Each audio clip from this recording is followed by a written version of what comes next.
berfungsi sebagai buku yang dirancang untuk mendukung pembelajaran mandiri bagi peserta didik. Nah, menurut Abdul Majid, di mana Abdul Majid ini mendefinisikan modul sebagai sebuah buku yang ditulis dengan tujuan agar peserta didik dapat belajar secara mandiri, baik dengan bimbingan maupun tanpa bimbingan. Oleh karena itu, modul harus mencakup pengembangan modul ajar kurikulum merdeka. Nah, yang terakhir menurut Roshid, di mana modul ini berfungsi sebagai alat atau sarana pembelajaran yang memuat materi, metode, batasan-batasan, dan cara evaluasi yang dirancang secara sistematis dan menarik. Semua itu bertujuan untuk mencapai kompetisi yang diharapkan. Oke, baik. Sekian pemaparan dari saya berikan kepada teman saya. Baik, sebelumnya terima kasih atas kesempatan yang telah diberikan. Di sini saya akan melanjutkan pemaparan materi dari teman saya, di mana selanjutnya mengenai prinsip-prinsip melandasi penyusunan RPP atau modul belajar. Nah, dalam penyusunan RPP, hendaknya memperhatikan prinsip-prinsip sebagai berikut. Yang pertama ada memperhatikan perbedaan individu. Nah, RPP harus mempertimbangkan berbagai perbedaan di antara peserta didik, seperti jenis kelamin, kemampuan awal, tingkat kecerdasan, minat, motivasi belajar, bakat, potensi, kemampuan sosial, emosi, gaya belajar, kebutuhan khusus, kecepatan belajar, latar belakang budaya, nilai-nilai dan lingkungan mereka. Yang kedua itu partisipasi aktif. Nah, RPP harus mendorong keterlibatan aktif dari peserta didik dalam proses pembelajaran. Yang ketiga itu berpusat pada peserta didik. Nah, pembelajaran harus fokus pada peserta didik untuk meningkatnya semangat, motivasi, minat, kreativitas, inisiatif, inspirasi, inovasi, dan kemandirian mereka. Yang keempat itu pengembangan budaya membaca dan menulis. Nah, RPP perlu dirancang untuk menumbuhkan minat membaca, pemahaman terhadap berbagai jenis bacaan, dan kemampuan berekspresi melalui tulisan dalam berbagai bentuk. Yang kelima, umpan balik dan tindak lanjut. Nah, RPP harus mencakup rancangan program, memberikan umpan balik positif, serta menyediakan penguatan, pengayaan, dan remedial sesuai kebutuhan. Yang keenam, ada keterkaitan dan keterpaduan, di mana RPP harus dibuat dengan memperhatikan hubungan dan integrasi antara kompetensi dasar atau KD, materi pelajaran, kegiatan pelajaran, indikator pencapaian kompetensi, penilaian, dan sumber belajar sebagai satu kesatuan pengalaman belajar. Yang ketujuh, ada pembelajaran tematik dan keragaman budaya. RPP perlu mengakomodasi pembelajaran tematik serta integrasi antar mata pelajaran, aspek belajar, dan variasi budaya. Dan yang terakhir itu penerapan teknologi, di mana RPP harus menggunakan teknologi informasi dan komunikasi yang sesuai dengan situasi dan kondisi pembelajaran. Baik, mungkin hanya itu yang dapat saya jelaskan. Selanjutnya akan dilanjutkan oleh teman saya.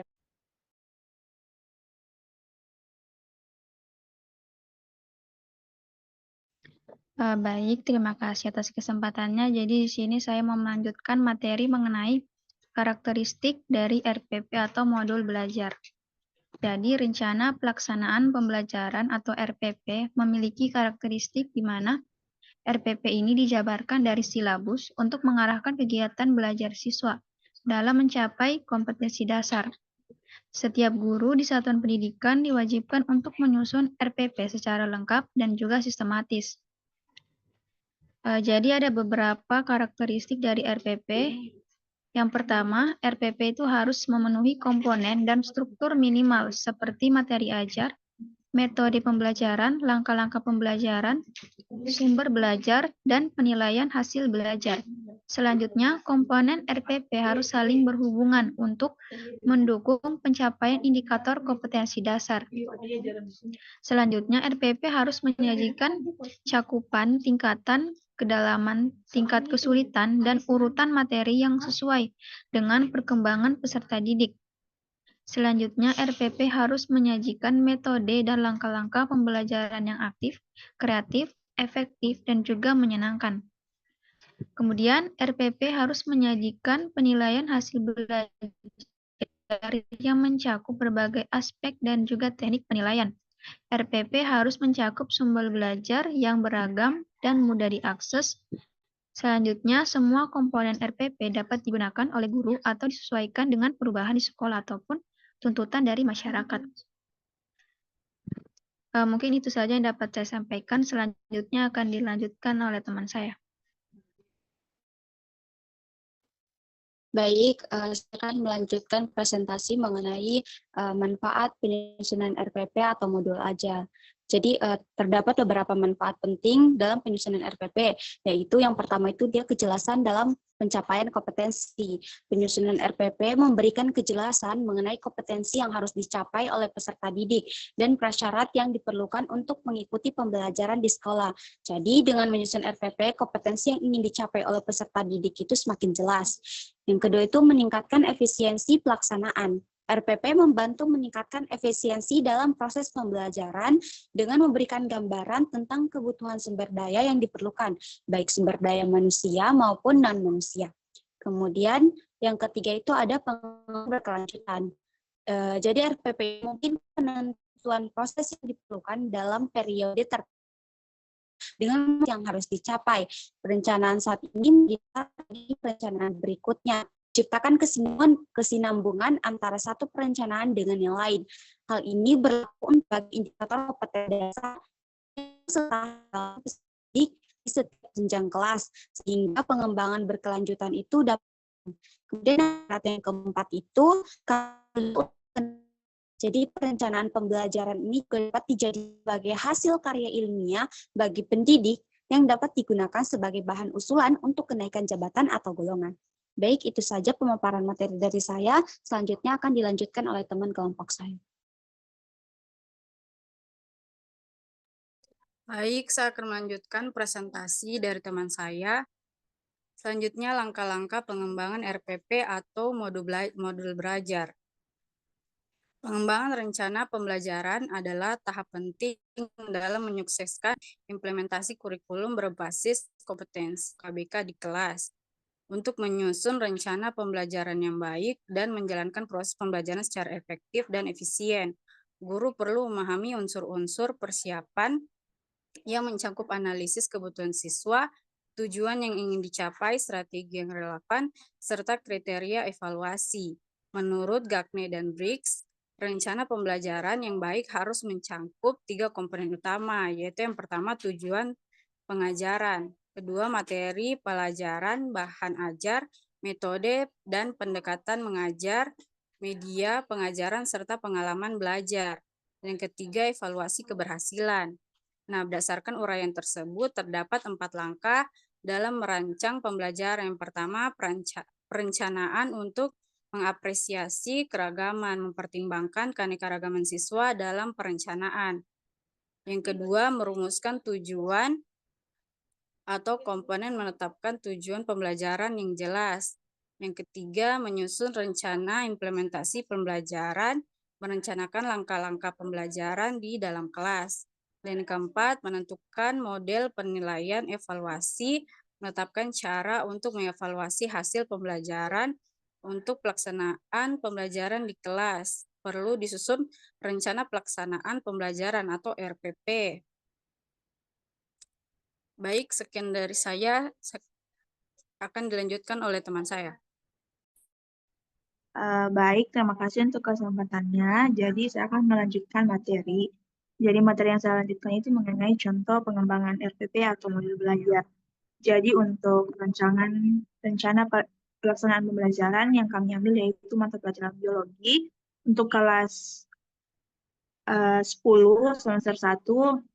Di sini ada 3 pertemuan, jadi alokasi waktunya itu untuk 1 kali pertemuan itu ada 1 jam.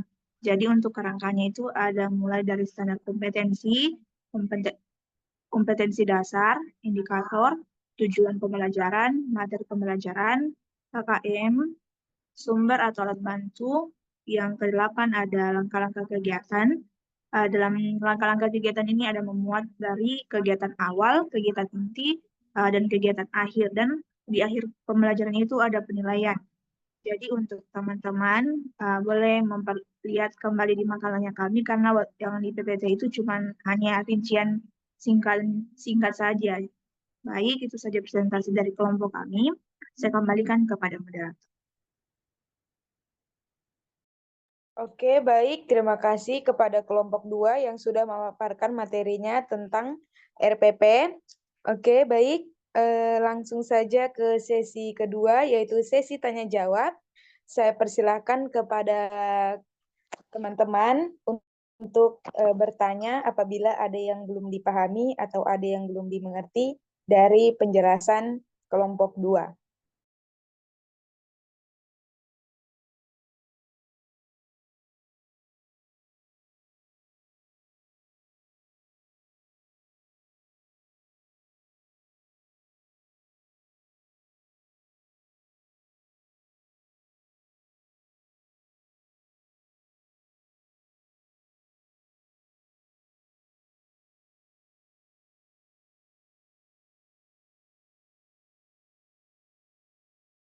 Saya ada yang mau bertanya? Kalau tidak ada yang mau bertanya, saya tunjuk.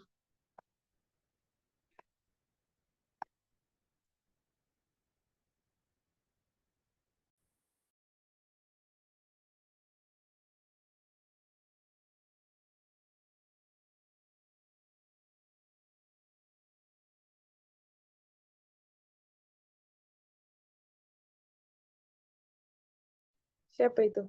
Saya persilakan kepada Muslika Nifatun Umaya. Baik, terima kasih kepada moderator. Di sini saya mau bertanya. Langsung saja ke pertanyaannya. Apa dampak dari kurangnya partisipasi aktif siswa dalam pembelajaran yang diatur dalam RPP? Dan bagaimana caranya mengatasi tantangan ini? Baik, itu saja saya kembalikan kepada moderator. Oke, baik. Terima kasih kepada Muslika yang sudah bertanya kepada kelompok 2. Pertanyaannya sangat menarik. Kepada Muslika dipersilakan untuk menuliskan pertanyaannya di kolom chat. Dan kepada teman-teman yang lain masih ada yang mau bertanya?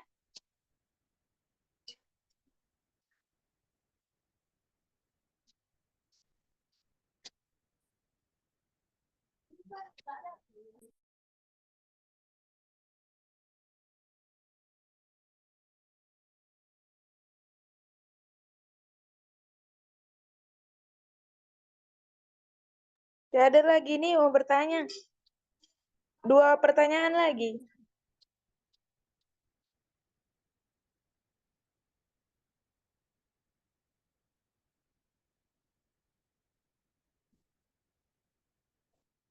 Tito boleh bertanya?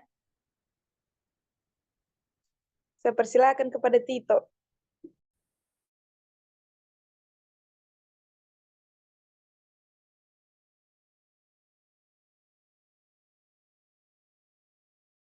Saya persilakan Tito untuk bertanya.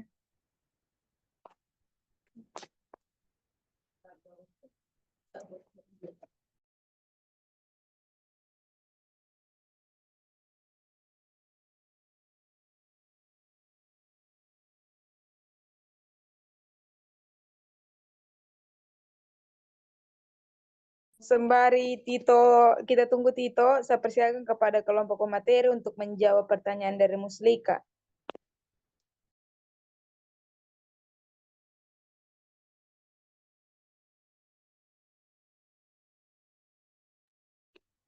Izin menjawab moderator. Oke, silahkan. Baik, sebelumnya terima kasih atas kesempatan yang telah diberikan. Di sini saya akan menjawab pertanyaan dari Muslika Nifatun Umaya, di mana pertanyaannya, apa dampak dari kurangnya partisipasi aktif siswa dalam pembelajaran yang diatur dalam RPP dan bagaimana mengatasi tantangan ini? Nah, kurangnya partisipasi aktif siswa dalam pembelajaran yang diatur dalam rencana pelaksanaan pembelajaran atau RPP dapat mengakibatnya rendahnya pemahaman materi, kurangnya motivasi, dan keterampilan sosial yang tidak berkembang. Siswa yang tidak terlibat cenderung merasa tidak terhubung dengan pembelajaran, sehingga hasil akademis mereka bisa menurun. Nah, untuk mengatasi tantangan ini, guru bisa menerapkan metode pembelajaran yang lebih interaktif, seperti diskusi kelompok, permainan edukatif, dan penggunaan teknologi.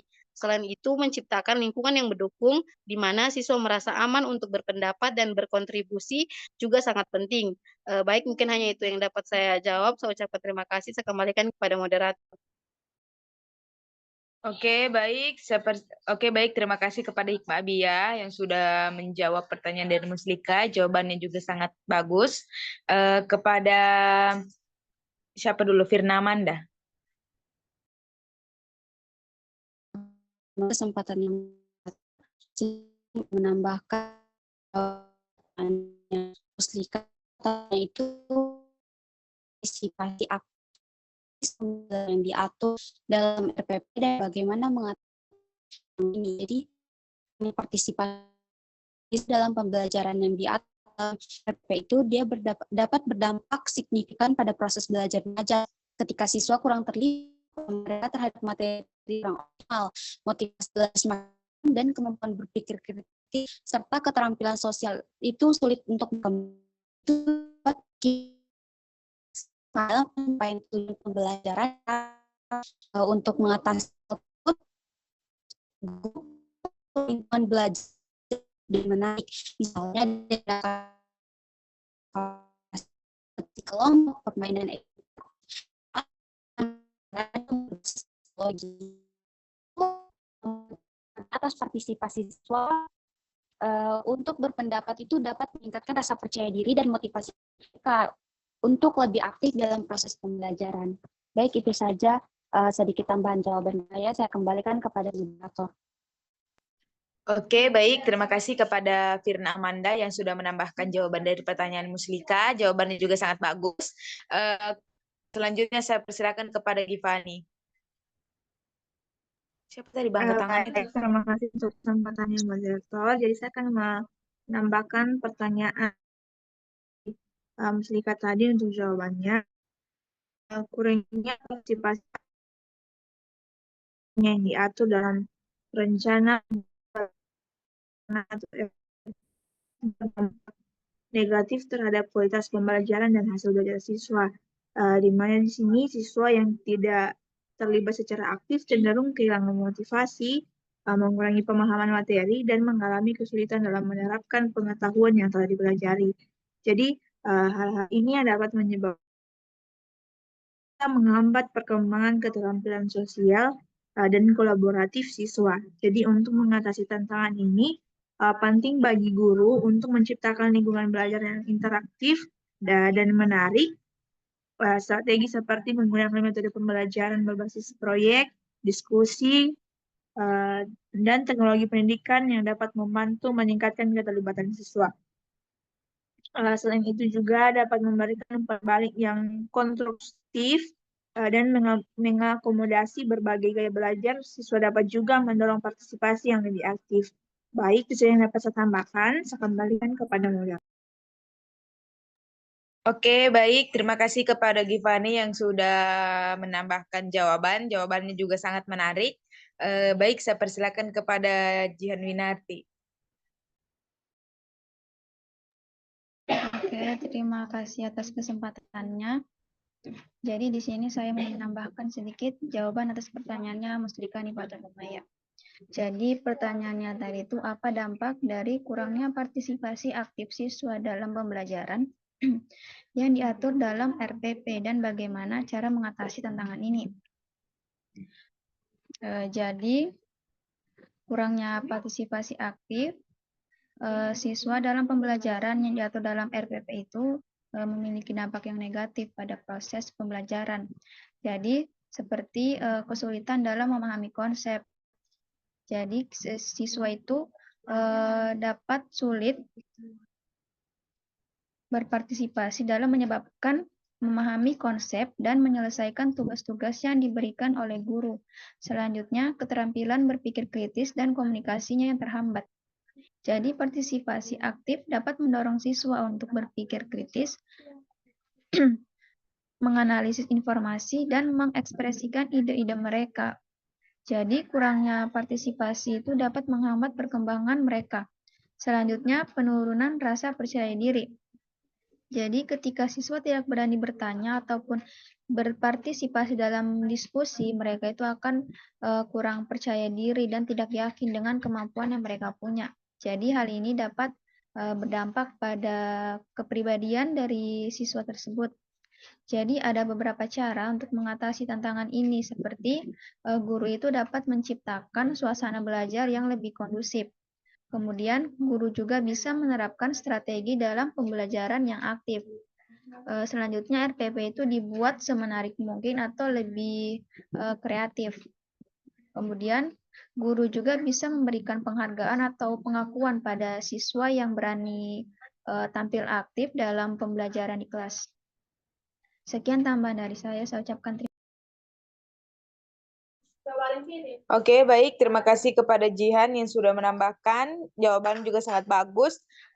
Saya persilakan kepada Widya. Baik, di sini saya akan menambah jawaban atas pertanyaan Muslika tadi. Langsung saja ke jawabannya. Kurangnya partisipasi aktif siswa dalam pembelajaran yang diatur dalam Rencana Pelaksanaan Pembelajaran atau RPP dapat mengakibatkan rendahnya motivasi belajar, pemahaman yang dangkal terhadap materi, serta hasil akademis yang tidak memuaskan. Selain itu, siswa yang tidak terlibat aktif cenderung mengalami kesulitan dalam berkolaborasi dengan teman sekelas yang menghambat perkembangan keterampilan sosial mereka. Nah, untuk mengatasi tantangan ini, penting untuk menerapkan metode pembelajaran yang inovatif dan interaktif, menciptakan lingkungan belajar yang mendukung, memberikan pilihan kepada siswa, serta menggunakan teknologi untuk menarik minat mereka. Umpan balik positif dan keterlibatan orang tua juga dapat meningkatkan motivasi siswa untuk berpartisipasi aktif dalam proses pembelajaran. Baik, sekian dari saya. Saya kembalikan kepada moderator. Oke, baik. Terima kasih kepada Widya Faradila yang sudah menambahkan. Jawaban juga sangat bagus. Terakhir, saya persilakan kepada Iketut Didiana. Oke, baik. Terima kasih moderator. Di sini saya mau menambahkan juga. Pertanyaannya tadi, apa dampak dari kurangnya partisipasi aktif siswa dalam pembelajaran yang diatur dalam RPP dan bagaimana cara mengatasi tantangan ini? Nah, kurangnya partisipasi aktif siswa dalam pembelajaran dapat memiliki beberapa dampak yang negatif. Yang pertama, ketika siswa tidak ikut serta dalam proses belajar, mereka mungkin kehilangan motivasi untuk belajar lebih lanjut. Hal ini bisa terjadi dikarenakan prestasi akademis yang buruk dan minat terhadap materi pembelajaran yang lama. Yang kedua, partisipasi aktif sangat penting untuk mengembangkan kemampuan berpikir kritis dan problem solving, di mana tanpa partisipasi siswa mungkin tidak belajar cara menganalisis dan menyelesaikan masalah sendiri. Yang ketiga, kurangnya partisipasi biasanya tercermin dalam hasil ujian yang rendah. Nah, siswa yang tidak aktif selama proses belajar cenderung sulit untuk memahami dan mengingat materi dengan baik. Dan yang terakhir, siswa yang tidak termotivasi untuk belajar mungkin memiliki persepsi negatif tentang pelajaran tertentu yang dapat mempengaruhi minat mereka untuk belajar di masa depan. Nah, cara untuk mengatasi tantangannya yaitu yang pertama menggunakan metode pembelajaran interaktif. Nah, seperti quantum learning, di mana metode ini memungkinkan siswa untuk berkontribusi langsung dalam proses belajar. Contohnya, siswa dapat dibuat menjawab pertanyaan-pertanyaan yang relevan dengan topik yang diajarkan, sehingga meningkatkan partisipasi dan motivasi belajar. Yang kedua, menggunakan gaya mengajar yang variatif seperti ceria permanis. Nah, menggunakan metode ceria permanis ini dapat membuat proses lebih menarik dan variatif. Strategi ini melibatkan permainan, kuis, diskusi yang interaktif, ice breaking, yang dimana dapat meningkatkan partisipasi dan minat siswa. Mungkin itu saja dari saya kembalikan kepada moderator. Terima kasih. Oke, baik. Terima kasih kepada Ika Tudidiana atas tambahan jawabannya. Jawabannya juga menarik. Tolong moderationnya dimatikan ya. Oke, langsung saya berikan kesempatan dulu kepada teman-teman. Apakah ada yang masih mau menambahkan? Permisi moderator, suara saya kedengeran nggak? Ya, Ibu. Ya. Masih ada yang mau bertanya nggak ini? Tidak ada orang bertanya, Ibu. Oke, kalau sudah tidak ada yang mau ditanyakan mungkin tidak apa-apa, ditutup saja. Tapi suara saya terdengar kan ya? Ya, Ibu, kedengaran. Ya, jadi boleh ditutup saja moderator. Ibu, sudah ditutup begini saja. Masih ada yang mau bertanya nggak? Saya tanyakan dulu, Ibu. Oh ya, silakan. Kepada teman-teman, masih ada yang mau bertanya?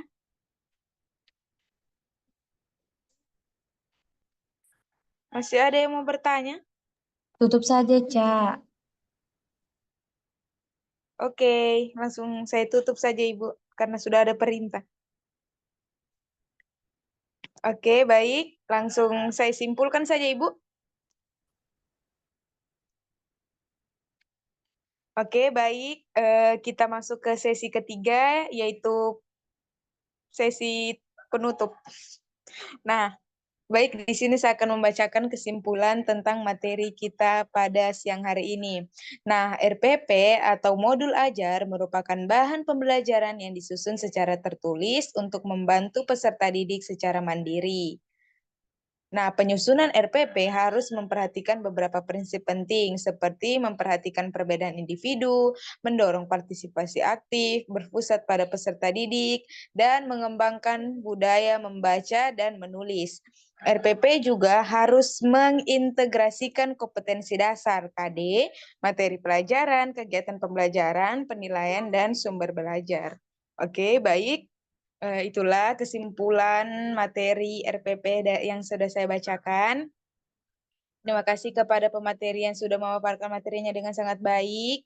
Terima kasih kepada moderator dan juga penanya dan juga saya sendiri moderator. Notulen. Oke, baik. Terima kasih. Karena dimulai maka juga akan diakhiri. Kalau diakhiri tanpa memulai itu bukan presentasi tapi masalah hati. Oke, baik. Wabillahi taufik walhidayah. Wassalamualaikum warahmatullahi wabarakatuh. Saya kembalikan kepada Ibu.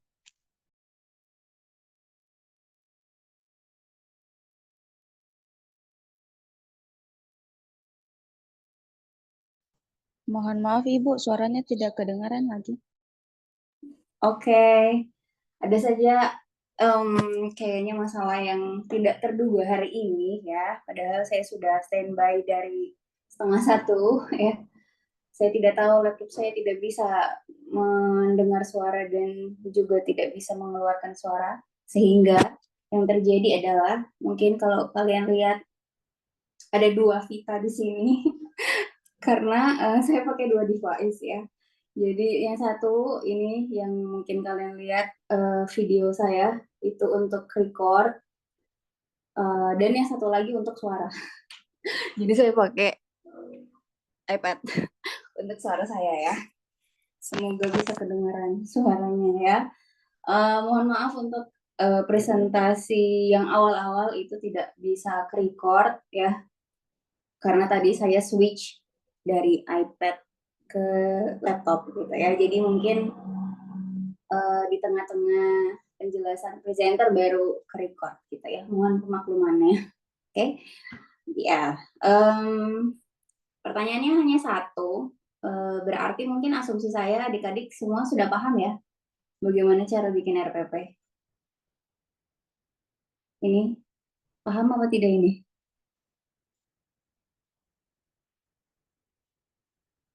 Karena tadi pertanyaannya cuma satu saja gitu. Jadi mungkin saya tidak perlu menjelaskan teknisnya bagaimana cara membuat RPP, or do you want my explanation? Mau jawaban atau penjelasan saya juga? No, Ibu. Boleh Oke. dijelaskan? Ya, karena sebenarnya kalaupun kalian tidak mau juga tidak apa-apa gitu ya. Kalian yang memutuskan, kalian yang mau atau tidak. Oke. Jadi ya, saya jawab dulu ya untuk pertanyaan Muslikah. Jadi mungkin yang dinilai, yang dapat nilai hari ini berarti cuman moderator, notulen, Muslikah, dan presenter ya. Yang lain mungkin tidak dapat nilai gitu ya. Jadi adik-adik bisa mungkin kalau mau dapat nilai minggu depan dan minggu depannya lagi masih ada gitu ya.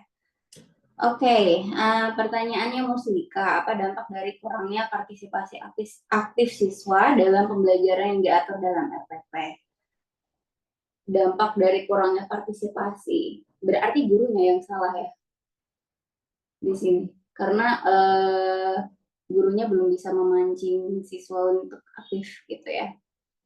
Nah, kesalahan guru itu bukan berarti maksudnya individu gurunya, tetapi berarti gurunya itu pada saat membuat RPP itu tidak bisa melihat di kelas itu karakteristik siswanya itu seperti apa sih gitu ya. Kemudian karena dia nggak tahu karakter siswa, maka ketika dia nyusun RPP metode yang dia pakai itu nggak sesuai dengan karakter siswanya gitu ya. Jadi itu mungkin itu kesalahan dari gurunya, belum bisa memahami karakter siswa dan juga tidak bisa menyesuaikan apakah metodenya itu sesuai dengan siswa tersebut atau tidak gitu ya. Jadi solusinya adalah dengan mendiagnosa dulu siswanya gitu, sama kayak dokter atau sama kayak psikolog atau sama kayak profesi lain gitu ya. Sebelum memberikan solusi atau mengajar dalam hal ini, si gurunya harus tahu dulu siswanya seperti apa karakternya gitu ya. Jadi misalnya satu kelas itu ada 30 orang, maka si guru harusnya sebenarnya bisa tahu gitu dominan di kelas itu seperti apa karakter siswa. Misalnya kalau kelasnya itu belum terbiasa dengan bicara di depan umum, maka metode yang dipakai mungkin tidak bisa yang harus mereka dominan untuk bicara terus gitu. Jadi sedikit demi sedikit mungkin metodenya bisa membantu mereka untuk aktif, tapi tidak bisa memaksakan mereka pada saat itu juga bisa gitu ya. Jadi seperti itu. Nah, kemudian RPP itu mungkin nanti bakal saya kasih lihat ya contoh RPP. Nah, di dalam RPP itu sebenarnya di dalamnya itu tidak hanya satu siklus saja atau tidak hanya satu pertemuan, tapi beberapa kali pertemuan. Nah, ketika misalnya gurunya itu melihat siswanya di pertemuan satu itu kurang aktif, maka belum tentu itu gagal sebenarnya. Ya. Jadi kalau RPP-nya itu 3 kali pertemuan, maka pertemuan satu yang tadi sudah selesai dan sudah dilihat bahwa siswanya kurang aktif, gurunya mengevaluasi nanti di pertemuan kedua dan ketiga gitu. Bisa saja masih bisa dipakai metode yang sama, tapi dengan cara mungkin teknik yang berbeda gitu ya, sehingga siswanya itu bisa termotivasi. Bisa saja masih pakai metode yang sama gitu ya, tapi teknik, taktik, cara guru itu untuk membuat siswanya itu bisa bicara atau bisa aktif, itu mungkin bisa disesuaikan dengan evaluasi waktu dia di pertemuan satu gitu ya. Jadi walaupun tadi saya bilang bahwa itu kegagalan dari guru, tapi belum tentu maksudnya adalah gagal dalam hal kayak 100% gagal gitu ya. Tapi gagal pada saat mungkin di pertemuan satu gitu ya. Nah, kalau ada pertemuan-pertemuan selanjutnya, maka itu yang harus diperbaiki oleh guru. Tuh ya. Mungkin bisa membantu menjawab pertanyaan dari presenter tadi ya, terkait pertanyaannya Muslika. Nah, mungkin lebih jelasnya saya bakal share screen di sini adik-adik terkait RPP.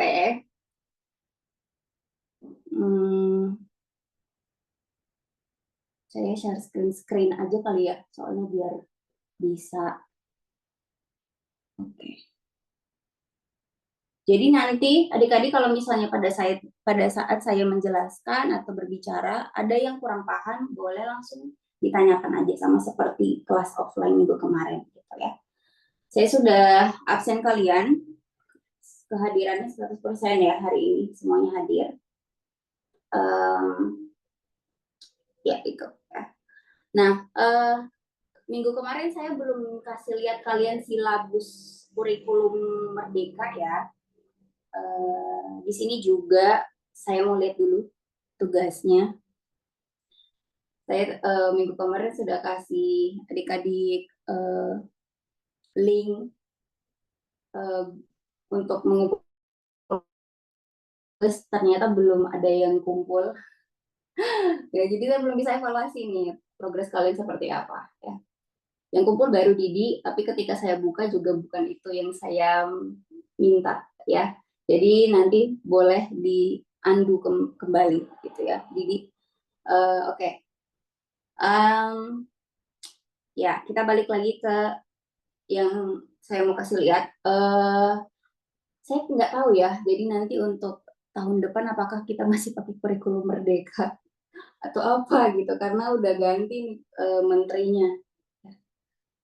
Mungkin kalian juga udah tahu atau mungkin belum tahu, kita untuk Kementerian Pendidikan, Kebudayaan, dan Ristek itu jadi 3 kepisah gitu ya. Kalau kemarin itu kan Pak Nadiem, itu 3-3-nya tuh. Itu jadi Kementerian untuk Sekolah, Kementerian untuk Perguruan Tinggi, dan Kementerian untuk Kebudayaan itu jadi 1. Nah, kalau kabinet yang sekarang nih 3 nih, gitu ya. Jadi perguruan tinggi lain, sekolah lain gitu ya. Nah, saya nggak tahu nih tahun depan gimana. Kalian kan nanti semester 6 ya, tahun depan itu. Maksudnya kita nggak tahu nih ketika saya ngajarin kalian ini dipakai enggak gitu ya. Jadi semoga itu dimaklumi dulu. Tapi prinsip-prinsipnya sebenarnya sama. Mungkin formatnya aja spesifik yang berbeda. Gitu, ya. Nah, karena minggu kemarin saya tidak kasih lihat ke kalian, mungkin saya ingatnya minggu kemarin jaringannya nggak bagus atau gimana gitu ya. Jadi saya nggak bisa buka silabus untuk kurikulum Merdeka, sehingga saya tidak kasih lihat ke kalian gitu ya. Mungkin yang saya kasih lihat itu silabus yang kurikulum 2013 gitu. Maka kalian mengerjakan tugasnya yang kurikulum 2013 gitu ya. Nggak apa-apa gitu, oke? Nah, sehingga nanti kalian lanjutkan aja untuk RPP di kurikulum 2013 juga, bukan kurikulum Merdeka gitu ya. Nah, ini mungkin yang adik-adik sudah saya kasih contoh silabusnya. Mohon nanti bisa dikerjakan ya. Jangan nanti SKS gitu, sistem kebut semalam di pertemuan terakhir baru kerjain gitu ya. Nah, saya mau kasih lihat, ini contoh silabus sudah ada. Nanti mungkin setelah ini berakhir saya bakal kasih juga ke tugas kedua, yaitu contoh RPP ya. Nah, balik lagi ke sini, saya cuma pengen kasih lihat ke kalian untuk contoh silabus kurikulum Merdeka, walaupun tugas ini bukan, maksudnya kurikulum ini bukan jadi tugas kalian gitu, tapi mungkin saja ketika di tahun depan masih ada kurikulum Merdeka, maka mungkin kalian nanti dapat micro teaching atau PLP mungkin masih kurikulum Merdeka gitu ya. Gitu. Jadi biar nggak kaget ya. Nah, di kurikulum Merdeka mungkin saya kasih ini juga kali ya. 2 layar ya, semoga bisa untuk melihatkan bedanya itu di mana. Kalian mungkin bisa juga ya seperti itu, memperlihatkan perbedaan dari si kurikulumnya ya. Ini RPP ya. Kemarin itu saya, ada yang ingat nggak kemarin itu saya kasih contohnya silabus apa ya? Karena saya lupa. Bentar, saya buka dulu. Mungkin ada yang ingat, boleh dikasih tahu ke saya. Silabusnya itu Bu, yang angkatan 20 yang Kak Ahdal punya. Oh, oke. Makasih. Bentar ya, saya.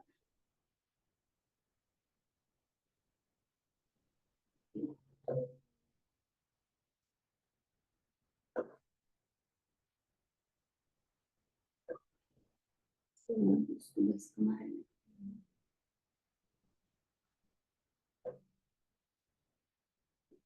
Kalian habis ini ada mata kuliah lagi? Tidak ada Ibu, tapi ada mau kumpul laporan. Laporannya di jam berapa? Masih menunggu info dari Asdas, Ibu. Tapi hari ini. Iya, Ibu, hari ini. Nanti tolong kasih tahu kalau mungkin deket-deket waktunya ya.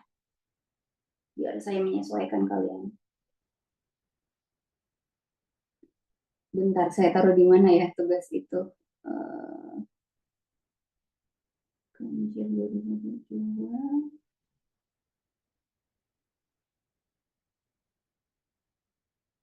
Oh ini. Oke.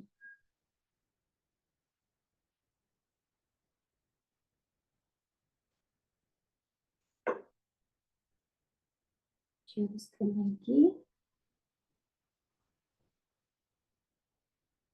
Oke. Silabus. Ya, coba kita lihat ya bedanya di mana mereka ini. Jadi yang mungkin belum nggak hadir minggu kemarin, jadi kalian disuruh bikin silabus RPP, jadi hanya 1 KD saja ya. Jadi kalau kalian membuat 2 KD, maka itu tugasnya bukannya nilainya bagus tapi minus gitu ya, karena harus sesuai dengan yang saya minta. Oke, kita balik lagi ke sini. Nah, coba kita lihat ya. Ini SMP, walaupun perbandingannya enggak ini ya, enggak setara ya. Yang satu SMA, yang satu SMP. Hanya saja ini yang mungkin saya dapatkan dengan cepat di Google tadi untuk kurikulum Merdeka. Oh, sorry, ini modul lagi ya, saya lupa. Bentar.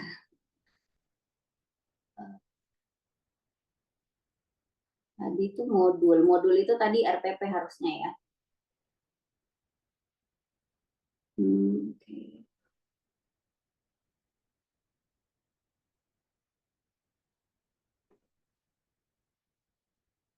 Ya.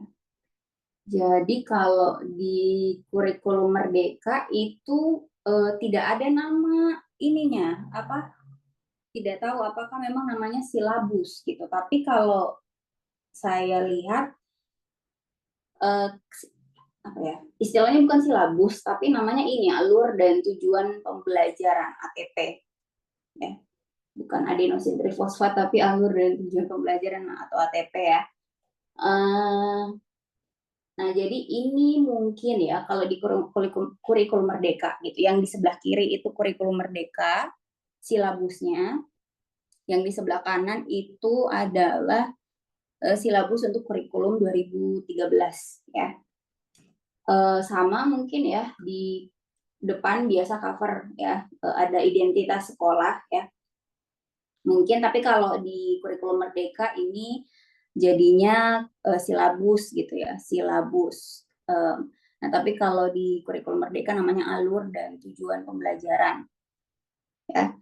Nah, terus kita lihat coba bedanya apa. Yang pertama sama ada mata pelajaran gitu ya, terus satuan pendidikan, kelas, fase. Sepertinya di kurikulum Merdeka itu ada fase-fase gitu ya. Fase misalnya SD, SMP, SMA itu kayak dijadikan satu fase gitu ya, maksudnya keberlanjutan gitu. Mungkin kalian bisa cari lagi terkait fase itu gitu ya. Nah, terus nama penyusun atau gurunya di sini siapa? Di silabus juga sebenarnya kalau mau ada nama penyusun juga tidak apa-apa ya.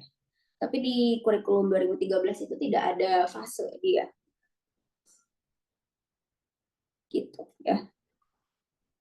Nah, sebenarnya identitas itu tidak perlu dipusingkan karena bisa aja sama gitu ya. Cuman bedanya kalau di kurikulum Merdeka dia ada fase, di kurikulum 2013 tidak ada ya. Nah, lanjut ke bagian isi. Di sini bisa dilihat ya, yang sebelah kanan itu dia ada kompetensi inti ya, KI. Nah, kalau sebelah kiri itu nggak ada ya. Dia mungkin penjelasan terkait IPA itu seperti apa gitu ya.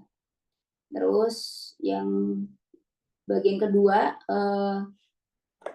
sebelah kanan dia sudah ada tabel isi terkait KD-nya, kompetensi dasar, materi pokok, kegiatan pembelajaran, indikator, penilaian, dan alokasi waktu seperti yang mungkin kita sudah bahas di minggu kemarin.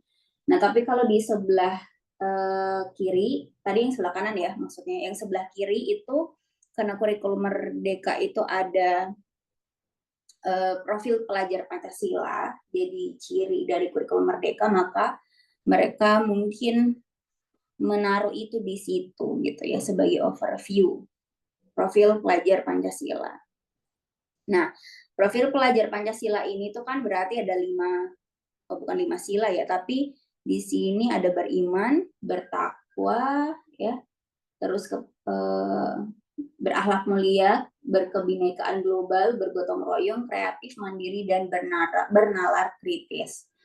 Nah, jadi profil pelajar Pancasila ini tuh harus ada di dalam mata pelajaran IPA juga, walaupun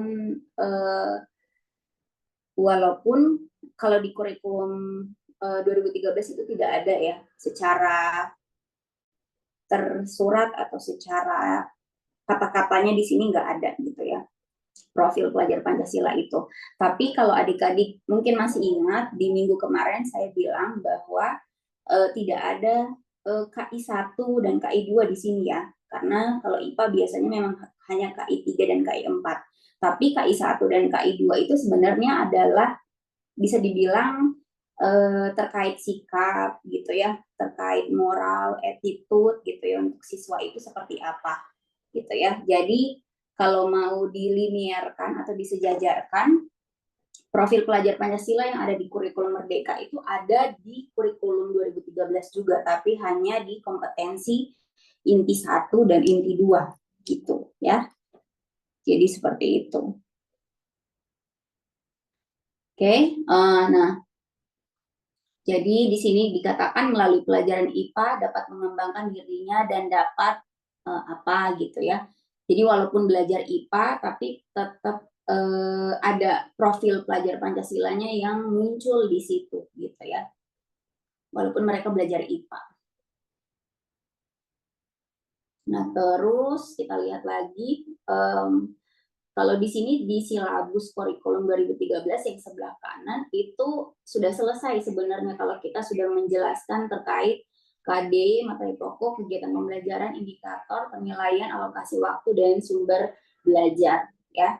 Tapi kalau yang di sebelah kiri ini perlu dijabarkan lagi terkait selain profil pelajar Pancasila atau sikap dan attitude gitu ya dari siswa itu selama dia belajar IPA, tapi juga dijelaskan terkait karakteristik pendidikan IPA itu seperti apa. Di sini ada 2, yaitu siswanya untuk elemen pertama mereka harus memahami materi IPA itu sendiri atau kognitifnya, dan yang kedua adalah skill-nya atau psikomotoriknya gitu ya. Jadi keterampilan proses di sini. Nah, barulah masuk ke bagian capaian pembelajaran. Nah, capaian pembelajaran ini tuh sebenarnya mungkin mirip dengan coba kita lihat ya. sepertinya kayak tujuan umum gitu, tujuan paling atas dari IPA itu sendiri, capaian pembelajaran. Gitu, ya. Jadi misalnya siswa itu harus bisa punya kemampuan memahami metode ilmiah dan juga bisa melakukan metode ilmiah itu.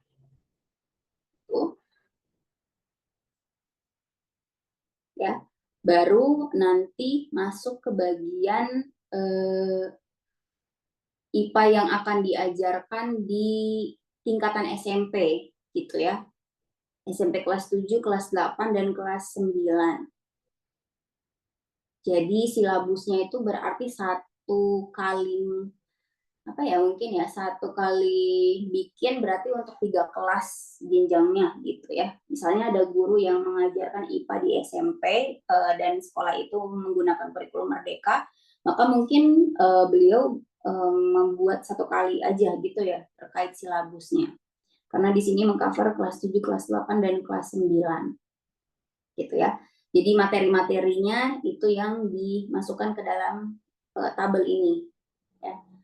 Nah, setelah itu barulah ada lagi tabel secara rinci terkait materi, setiap materi gitu ya.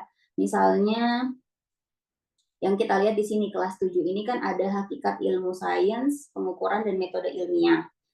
Nah, di tabel kedua itu khusus untuk bab itu gitu atau untuk materi itu. Jadi hakikat ilmu sains dan metode ilmiah itu nanti mau diajarkannya seperti apa gitu. Jadi di kolom kedua ini, tabel kolom kedua itu ada alur tujuan pembelajaran gitu ya. Jadi alur tujuan pembelajaran itu ini isinya gitu ya, penjelasan dari bab, setiap bab itu mau diapakan nanti di kelas. Nah, di sini ada berapa ya? Ada 1, apa itu sains, laboratorium IPA, merancang percobaan, pengukuran, pelaporan hasil percobaan, review bab. Jadi kayak mungkin bisa dibilang kayak sub-sub babnya gitu ya. Jadi di ruang lingkup materi ini adalah babnya, kolom pertama yang sebelah kiri itu. Di kolom kedua itu adalah mungkin subbabnya ya, subbabnya dan juga tujuannya. Tujuan si subbab itu diajarkan itu seperti apa gitu. Jadi misalnya ada subbab apa itu sains. Nah, tujuan belajarnya atau indikatornya adalah siswa dapat menyebutkan cabang-cabang ilmu sains gitu ya. Nah, karena yang paling atas tadi itu kita sudah sebutkan bahwa walaupun dia belajar IPA tapi tetap harus muncul profil pelajar Pancasilanya, maka di kolom ketiga itu ada sikap profil pelajar Pancasila apa yang akan nanti dimunculkan di subbab itu gitu ya. Misalnya siswanya ketika dia belajar subbab apa itu sains, selain dia bisa menyebutkan cabang-cabang ilmu sains ini, tapi secara sikap dia bisa mandiri gitu. Seperti itu. Nah, kemudian di kolom paling terakhir itu ada alokasi JP atau jam pelajaran. Di sini 3 JP gitu ya, 3 jam pelajaran. Mungkin perhitungan JP itu juga bisa kita pakai yang perhitungan program tahunan dan program semester mungkin ya, sehingga mereka bisa dapat berapa sih untuk berapa lama gitu ya, berapa JP untuk membuat atau apa ya, bukan membuat, atau menentukan si subbab itu diajarkannya berapa lama gitu ya. Nah, seperti itu. Bumi dan tata surya, coba kita lihat apakah di SMP kelas 7 juga. Iya, ya. Jadi di sini mungkin kita bisa lihat di tabel peta cakupan konten IPA SMP, walaupun ada 3 kelas yang dituliskan tabelnya, isiannya ini, tetapi di silabusnya sebenarnya ini, gitu ya. Silabusnya itu hanya 1 kelas saja, gitu ya. Jadi dari bab 1 sampai bab 7, gitu ya. Hanya khusus 1 tahun itu, gitu ya. Nah, jadi seperti itu, ya. Nah, kalau yang di kurikulum 2000, coba kita lihat lagi, sepertinya kalau sudah selesai bikin ini tabel kedua ini sudah selesai juga si silabusnya ya yang di kurikulum Merdeka. Kalau di kurikulum 2013 ada KD gitu ya, kompetensi dasar. Kompetensi dasar ini sebenarnya tidak muncul di kurikulum Merdeka gitu ya. Tapi yang muncul sebenarnya materinya gitu ya. Materinya.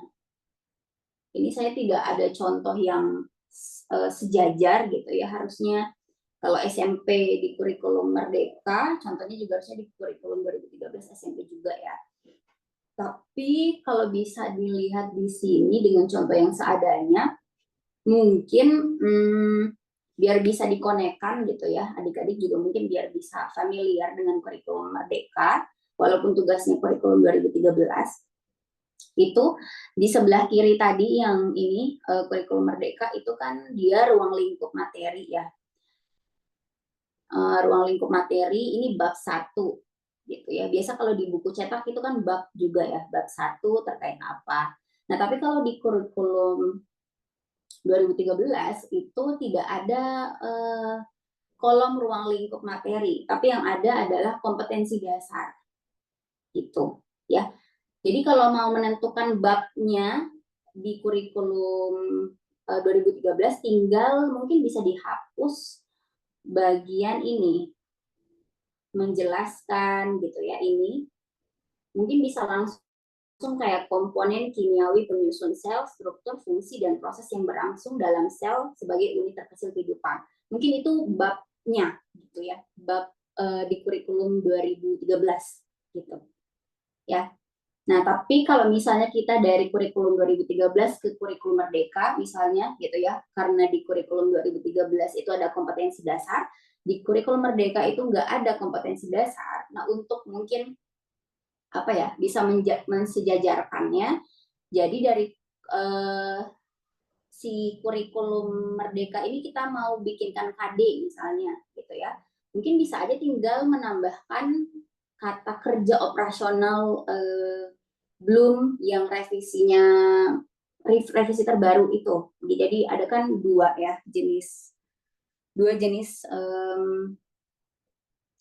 jenis apa pembagian dari Benjamin Bloom itu ya terkait pengukuran kognitif gitu ya. Jadi ada C1 sampai C6. Itu ada yang versi Bloom, tapi ada juga versi yang paling baru. Nah, kalian pakai yang paling terbaru. Kalau nggak salah, itu sudah disempurnakan oleh Cartwell kalau nggak salah gitu ya. Jadi ada pertukaran C berapa gitu ya dari yang sebelumnya dengan yang sesudah direvisi.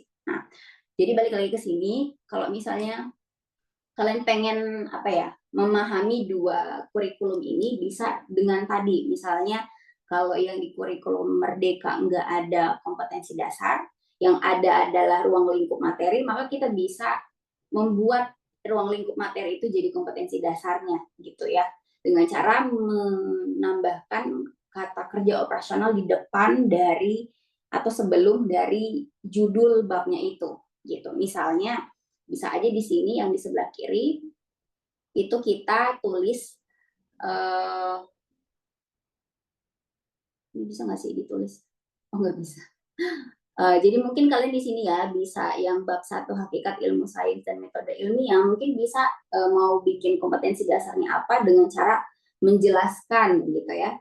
Jadinya kompetensi dasarnya menjelaskan hakikat ilmu sains dan metode ilmiah. Bisa seperti itu. Jadi sudah jadi KD gitu ya. Dari bab jadi KD. Jadi tinggal ditambahkan kata kerja operasional yang sesuai gitu ya.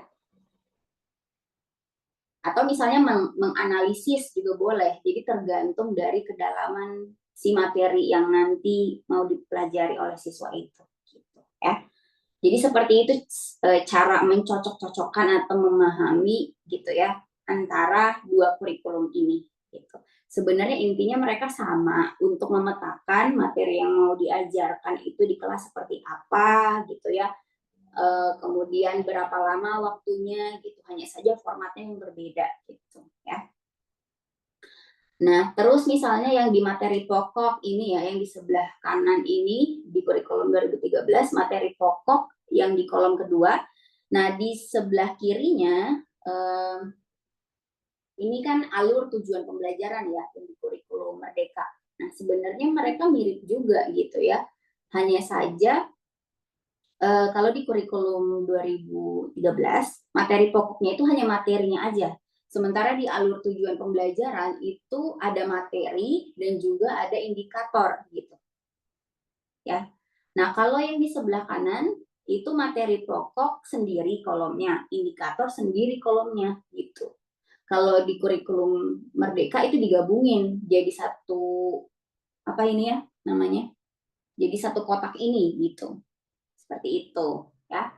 Nah, terus sebelah kiri ada profil pelajar Pancasila, yang di sebelah kanan nggak ada gitu ya, karena memang kalau di kurikulum 2013 tidak spesifik sikap siswa itu harus diukur di mata pelajaran IPA gitu ya, jadi tidak ada profil pelajar Pancasila di situ, gitu ya. Nah, terus apalagi yang beda? Di kurikulum Merdeka nggak ada penilaian, jadi mereka mungkin nanti bakal masuk ke RPP-nya penilaian itu, gitu ya. Nah, tapi kalau di silabus itu di kurikulum 2013 sudah muncul dia, gitu, ya. Nah, terus alokasi waktu sama ya, mereka punya alokasi waktu, sumber belajar yang sebelah kanan kurikulum 2013 sudah muncul di silabus, kalau di sebelah kiri di silabusnya belum muncul. Munculnya mungkin nanti di RPP atau di modul ajar gitu ya. Seperti itu. Oke, so far so good, atau ada yang mau ditanyakan? Paham atau enggak ini? Boleh ya nanti ditanyakan. Ibu, Silakan. apa namanya? Bisa dijelaskan juga kami mengenai contoh pembuatan RPP-nya itu, Ibu. Soalnya dari beberapa referensi dia berbeda-beda, Ibu. Jadi kita bingung yang mana yang kita mau ikut. Oke, Dera, tenang saja, bakal saya jelaskan. Kita belum ke RPP, ke silabus dulu. Karena minggu kemarin, kayaknya iya, saya ingat internetnya jelek di kelas itu kan, jadi saya belum bisa kasih contoh silabus kurikulum Merdeka baru sekarang ini. Gitu. Jadi apa sih catch up ya di minggu ini. Oke, tenang aja, Dera. Untuk silabus, so far so good. Gimana? Ibu, untuk silabusku sudah saya upload. Kirim. Mungkin bisa Ibu koreksi minta. Oke, bentar ya. Oh iya, sudah ada, benar. Saya tampilin dulu.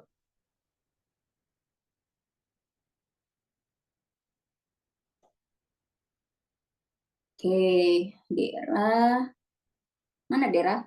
Belum ada filenya. Baru folder. Sudah, Ibu. Sama saya sudah muncul. Sama saya belum. Nah, itu juga ya. Jadi kalau adik-adik terkait apa teknis pengumpulan tugas juga harap hati-hati.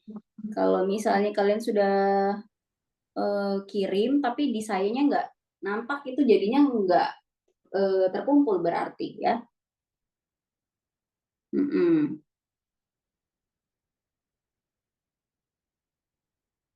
Bentar. Kalau Didi ini bisa ada ininya, isiannya. Saya sudah bagikan sebenarnya di sini, adik-adik.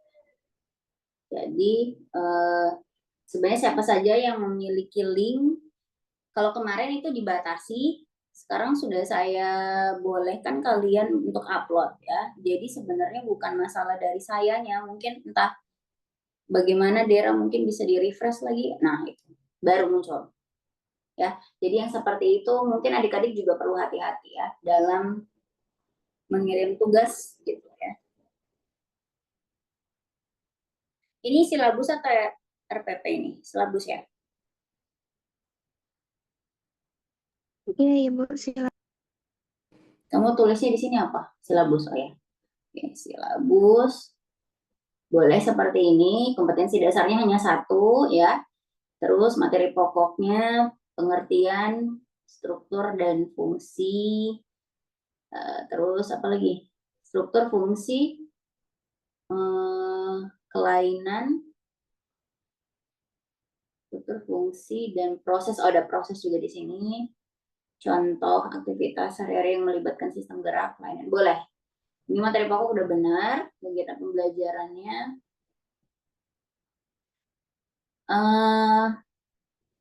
Oke, coba mungkin di sini. Saya kasih contohnya gimana sih? Oh iya, saya tidak bagikan layar ya. Nah, saya stop share screen dulu.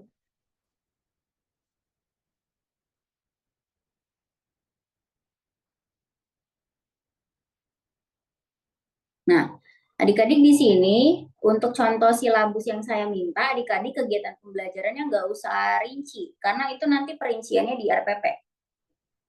Dera, nanti kamu tinggal masukin sebenarnya itu ke RPP, karena punya kamu itu sebenarnya RPP tapi ditabelin. Gitu ya.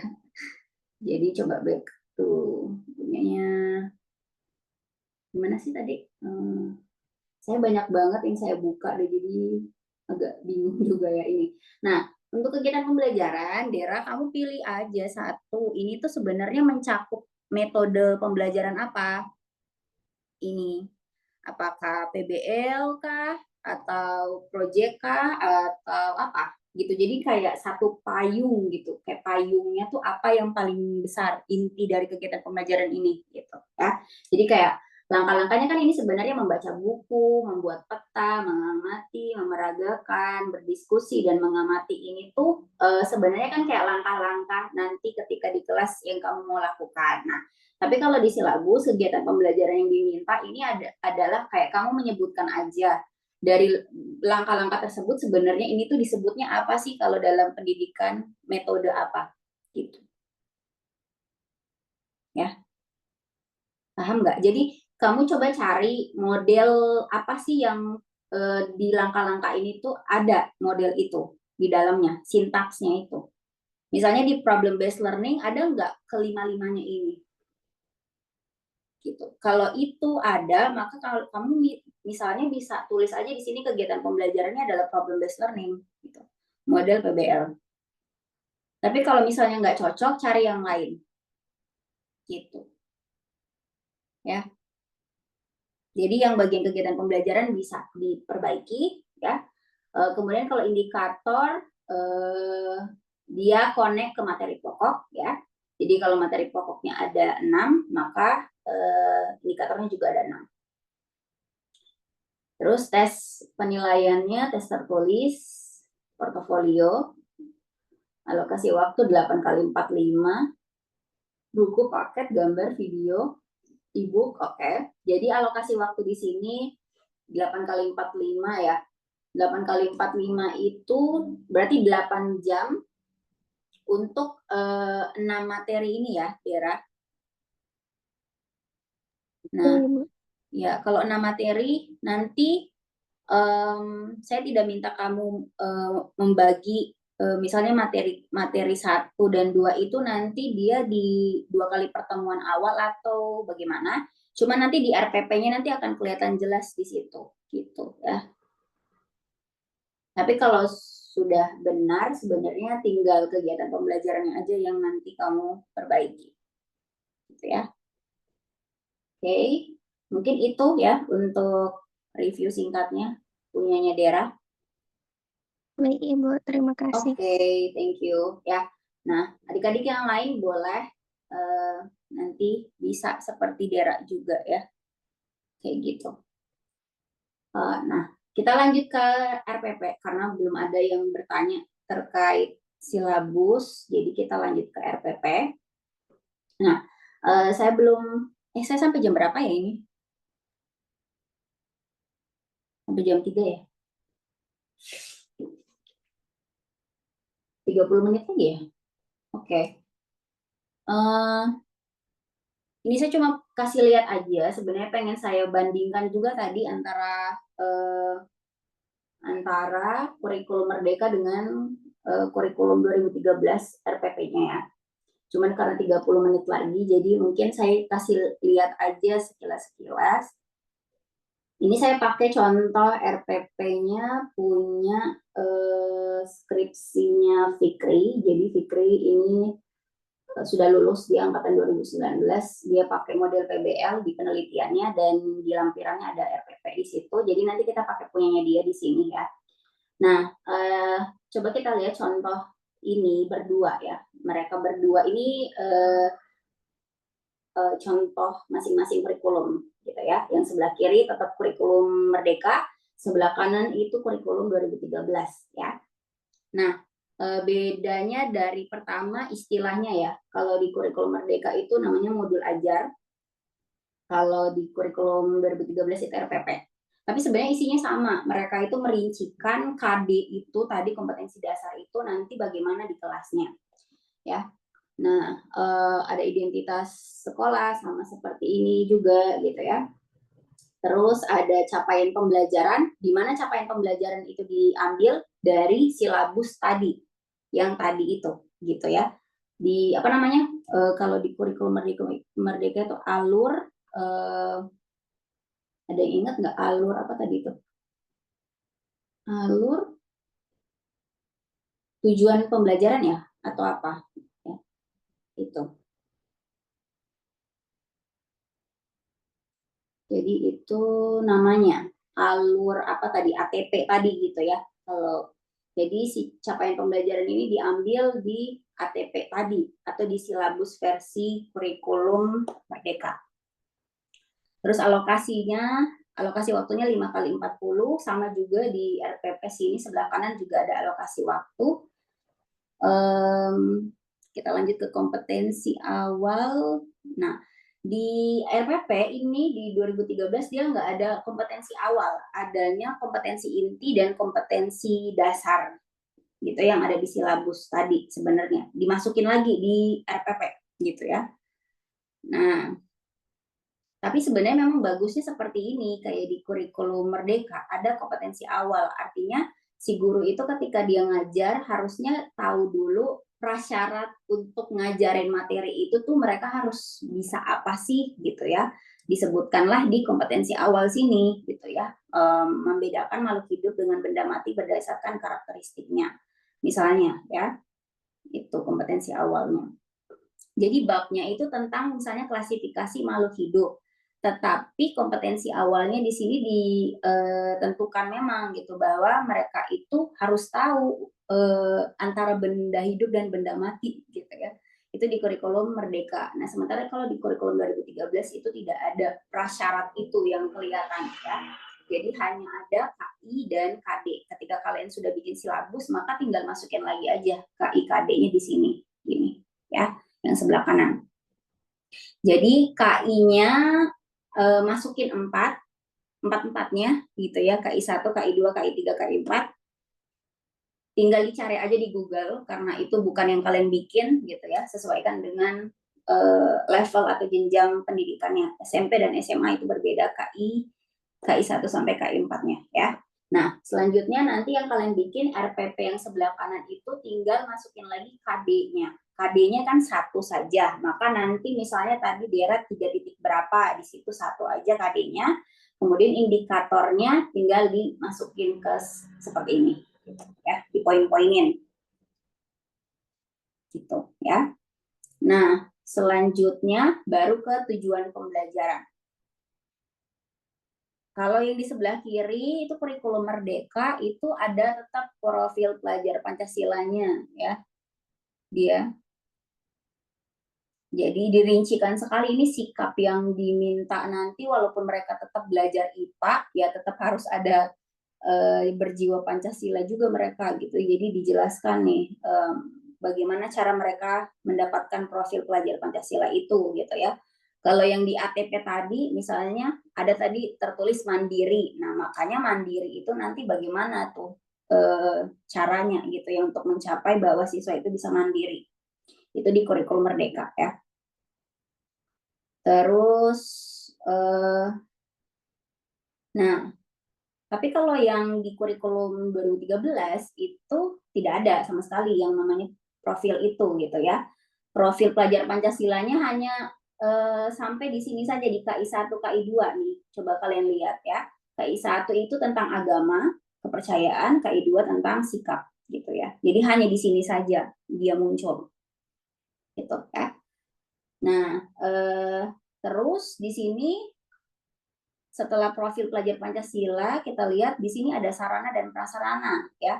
Sementara kalau di kurikulum 2013 RPP-nya itu sarana prasarana itu adanya mungkin bukan sarana prasarana namanya ya, tapi kayak alat-alatnya itu yang mau dipakai di kelas itu untuk belajar itu apa gitu.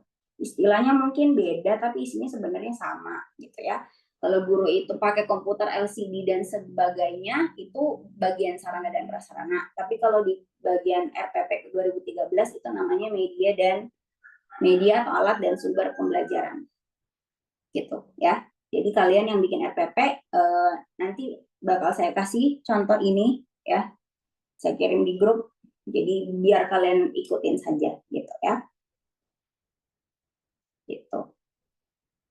Oh, tadi saya skip ke tujuan pembelajaran ya. Oh iya, kita ke tujuan pembelajaran di sini. Di RPP itu ada tujuan pembelajaran. Jadi tujuan pembelajarannya di sini adalah adik-adik nanti perlu menyesuaikan dengan kalian pakai kegiatan apa di kelas itu gitu ya. Kalau di sini dia pakai model discovery learning ya. Model discovery learning itu nanti harapannya ketika dia dilakukan, nanti siswanya itu bisa apa sebenarnya, gitu ya. Nah, bisa kalian pakai untuk misalnya mau membuat tujuan pembelajaran ini, kalian gabungkan sebenarnya kompetensi inti 1, 2, 3, dan 4, tapi disesuaikan dengan materinya. Coba ya, kita contoh ini materi tentang mutasi pada makhluk hidup ya. Nah, di sini dia katakan tujuan pembelajarannya adalah melalui kegiatan pembelajaran dengan pendekatan blended learning menggunakan model discovery learning, siswa dapat menganalisis peristiwa mutasi pada makhluk hidup dan menyajikan data hasil eksplorasi peristiwa mutasi yang menyebabkan variasi dan kelainan sifat pada makhluk hidup. Sehingga siswa dapat membangun kesadaran akan kebesaran Tuhan Yang Maha Esa, menumbuhkan perilaku disiplin, jujur, aktif, responsif, santun, bertanggung jawab, dan kerjasama. Kalian bisa ngeh nggak atau paham nggak dari satu paragraf ini sebenarnya dia merangkum KI 1 sampai KI 4 tapi disesuaikan dengan materinya gitu. Karena tadi KI 1 dan KI 2 itu kan tentang sikap dan kepercayaan ya. Sementara KI 3 dan KI 4 ini adalah tentang IPA-nya itu sendiri, tapi materi yang diajarkan adalah materi tentang mutasi gitu. Sehingga dia rangkai kalimatnya seperti itu. Nah, kalian bisa misalnya modif gitu ya, jangan sama persis dengan ini. Misalnya kegiatan pembelajaran yang akan ini kata-kata saya ya. Jadi misalnya kegiatan pembelajaran yang dilaksanakan di kelas menggunakan misalnya menggunakan pendekatan blended learning bisa. Artinya nanti online offline gitu ya. Atau misalnya kalian bilang kegiatan pembelajaran yang akan dilakukan itu offline saja atau berada di kelas gitu ya. Jadi bukan blended learning berarti namanya. Ya, off learning mungkin ya atau apa. Pembelajaran di kelas gitu ya, langsung di kelas. Terus menggunakan model apa gitu. Kalau misalnya model PBL maka tulis menggunakan model problem based learning gitu ya. Sehingga siswa dapat menganalisis misalnya materi apa gitu. Menganalisis apa. Nah, tapi di sini kata menganalisis ini juga harus kalian cocokkan dengan indikator atau tujuan yang ada di sini gitu. Setara nggak menganalisis dengan indikator di sini? Kalau misalnya di sini kalian sudah tulis di silabusnya itu hanya menjelaskan semuanya, maka nanti di sini jangan menganalisis tapi menjelaskan gitu, karena harus sinkron. Misalnya tadi dengan model PBL, siswa dapat menjelaskan materi ini, gitu ya. Nah, setelah itu nanti bisa ditambahkan KI 1-2-nya itu dengan materi yang mau diajarkan, itu sikap yang mereka tunjukkan apa, gitu ya. Rata-rata sih sebenarnya seperti ini, gitu ya. Dengan misalnya menjelaskan materi, misalnya dengan menggunakan model PBL, siswa dapat menjelaskan materi klasifikasi makhluk hidup, gitu ya, sehingga siswa dapat bisa begini, dapat membangun kesadaran atau dapat apa, kalimat apa gitu, dapat bisa memahami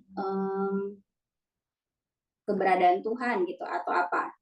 Intinya di sini nyinggung tentang kepercayaan atau agama gitu ya, di sini kebesaran Tuhan Yang Maha Esa.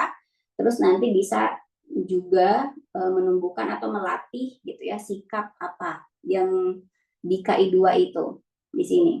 Kalian tinggal pilih aja sikap yang kalian mau siswanya itu tunjukkan itu apa. Sikap toleransi kah atau sikap apa? Berpikir kritis kah, di sini ada enggak gitu ya. Jadi pilih aja mungkin beberapa. Ya. Nah, ini tujuan pembelajaran. Nanti untuk yang modul sebelah kiri, adik-adik boleh cari aja di Google, misalnya contoh modul kurikulum Merdeka untuk materi IPA gitu ya. Karena yang sebelah kiri saya tidak tugaskan kalian, jadi saya fokusnya yang sebelah kanan aja gitu ya. Oke, saya perbesar yang ini. Nah, terus tadi sudah tujuan pembelajarannya ya. Jadi ini yang baru mungkin ya, karena yang atas-atas sudah sama semua dengan silabus sebenarnya. Nah, terus materi pembelajarannya tinggal dirinci seperti ini. Jadi kalian tinggal pindahkan lagi yang di silabus itu materinya, dibikinkan poin-poin begini, gitu ya. Terus metode pembelajarannya. Nah, metode pembelajarannya di sini kalian boleh lengkap seperti ini sebenarnya. Pendekatannya apa? Apakah blended learning atau offline learning atau online learning gitu boleh. Terus modelnya model apa yang dipakai? Banyak kan model, ada PBL, PJBL, model inquiry learning, discovery, model group investigation dari kooperatif, boleh model jigsaw dan lain-lain boleh, terserah gitu ya. Tapi ini tentunya harus sesuai dengan silabus yang kalian pakai juga ya, kegiatan-kegiatan yang tadi itu gitu ya. Nah, barulah di sini setelah kalian memilih model pembelajarannya itu apa, maka kalian juga tentukan metodenya. Jadi dalam menggunakan model discovery learning itu nanti di kelasnya spesifiknya gimana gitu. Apakah ada diskusi di situ di discovery, apakah ada pemberian penugasan, apakah ada tanya jawab, dan apakah ada ceramah di situ gitu ya. Tapi misalnya nih, kalian sama-sama menggunakan pendekatan dan model yang sama mungkin ya. Tapi bisa aja metodenya bisa beda gitu. Jadi mungkin si yang pertama, kalian misalnya ada yang pakai model discovery learning juga, tapi metodenya hanya misalnya metodenya hanya diskusi dan tanya jawab gitu. Nggak ada ceramah dari guru. Maka metodenya di sini nggak perlu ada ceramah di situ gitu. Gitu ya. Nah, nanti mungkin lebih lengkapnya mungkin penjelasan metode ini di langkah-langkah yang halaman selanjutnya gitu ya. Oke, kita lanjut lagi dulu ya di bagian sini. Nah, ini gampang sebenarnya. Jadi kalian menentukan media atau alat dan sumber pembelajaran itu gampang. Jadi ya kalau di silabus sudah ada, maka tinggal masukin itu. Tapi kelompokkan itu tuh media atau sumber pembelajaran. Nah, biasanya kalau di sini yang dimaksud dengan media itu adalah sesuatu yang berhubungan dengan device atau elektronik. Apakah dia itu modulnya itu pakai elektronik, pakai laptop, atau pakai gadget dibukanya, maka dia masih masuk ke media. Tapi kalau modul itu dia cetak, maka bisa masuk ke sumber pembelajaran. Gitu. Ya. Oke, nah ini sebenarnya intinya RPP adalah ini. Kalian bikin langkah-langkahnya. Gitu ya, bikin langkah-langkahnya. Jadi, nah, coba kita lihat lagi ya punyanya Dera. Nah, Dera tadi kan dia banyak banget. Ini dia nggak Ya, muncul. mohon maaf, tadi saya sudah hapus. Oke. Nah, tapi mungkin kalian bisa hafal tadi ya, ada banyak tadi ya punyanya Dera. Nah, Dera, kamu atau teman-teman yang lain kalau punya banyak seperti itu kegiatan-kegiatannya, tentukan kegiatan mana yang mau kalian bikinkan RPP. Karena saya cuma minta kalian bikin pertemuan satu saja, gitu. Kan tadi ada 8 kali 45 ya. Nah, 8 kali 45 tuh misalnya dia berapa pertemuan tuh. Kalau dibagi 2 berarti mungkin dia sampai pertemuan keempat gitu ya. Nggak apa-apa silabusnya kayak gitu, tapi RPP-nya jangan bikin sampai pertemuan keempat. Tapi satu saja pertemuan. Jadi satu tabel aja. Gitu. Karena kalian menyulitkan diri sendiri sebenarnya kalau mau bikin pertemuan keempat. Karena saya hanya periksa pertemuan satu saja. Gitu ya. Biar kalian nggak ribet untuk bikin, itu yang saya kasih info di awal seperti itu ya. Nah, jadi kalian bikin langkah-langkahnya. Di contoh ini dia sampai pertemuan ke berapa nih? Bu 3. Ini karena dia penelitian beneran, jadi dia memang sampai selesai ya. Nah, jadi kalian ambil satu saja, satu pertemuan saja yang kalian bikinkan jadi RPP. Gitu ya. Jadi satu saja. Misalnya mau mulai dari pertama tadi, yang kegiatan pertama dan kegiatan kedua itu jadi satu pertemuan, boleh begitu. Gitu ya. Nah, jadi caranya tadi kalian bikin dulu kolom seperti ini.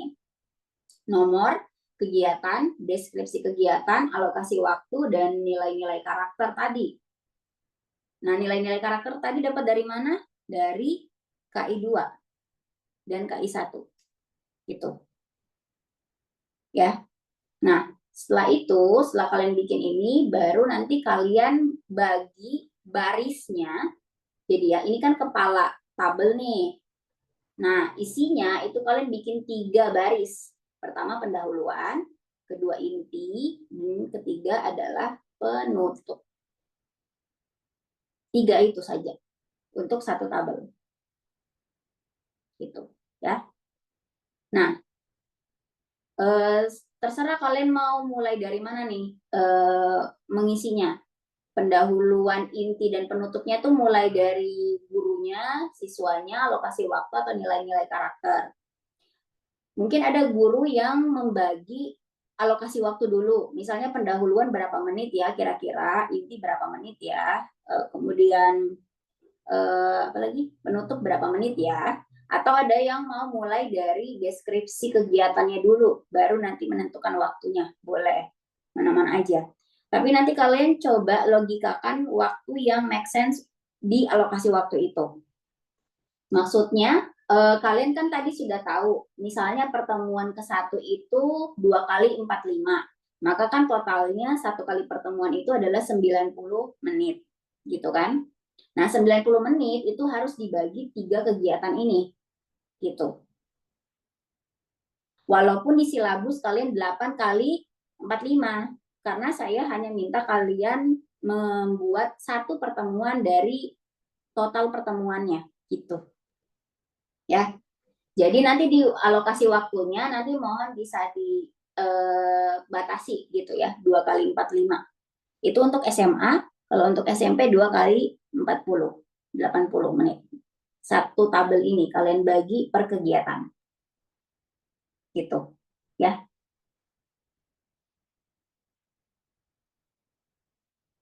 Sampai di sini dipahamin atau ada yang mau ditanyakan?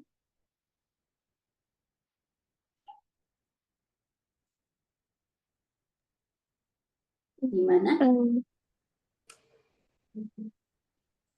Saya lanjut dulu.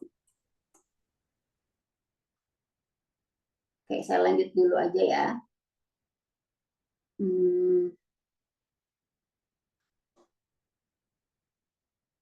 Saya mau bikin langsung ke Word-nya. Ini ke Word-nya.